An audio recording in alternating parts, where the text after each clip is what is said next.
ஒரு காலகட்டத்தில் தமிழ்நாட்டில் அந்த நந்தனார்னு ஒரு படம் வந்துச்சு.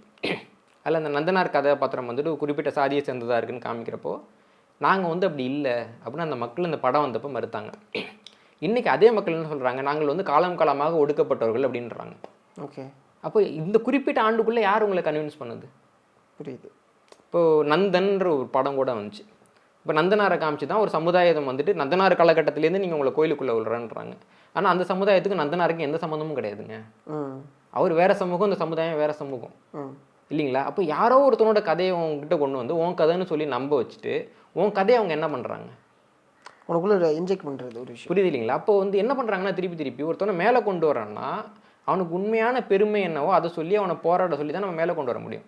அதை விட்டுட்டு அவனுக்கு இல்லாத இழிவையெல்லாம் நீயே கற்பிச்சுட்டு ஒரு ஒரு காலகட்டத்தில் பார்த்தோன்னா ஈவே ராமசாமி அவர்கள் வந்துட்டு சொல்கிறாரு, சூத்திரர்னு நம்ம சொல்கிறோம் இல்லைங்களா, அவர்களுக்கும் பறையர்களுக்கும் வந்துட்டு நம்ம சேர்க்கக்கூடாது அப்படின்ற மாதிரிலாம் அவர் பேசியிருக்கிறார். ஓகே, புரியுங்களா? அப்போ உனக்கு வந்துட்டு அவங்க மேலே என்ன மாதிரியான ஒரு எண்ணம் இருக்குது? இது ரவிக்குமார் அவர்கள் ஒரு கட்டுரையில் எழுதுறாரு. இவங்க என்ன சொல்கிறாங்கன்னா, பறையர் சமூக மக்கள் பல்லர் சமூக மக்களை பார்த்துட்டு நீங்கள்லாம் வந்து இஸ்லாமியராக மதம் மாறிடுங்கன்றாங்க.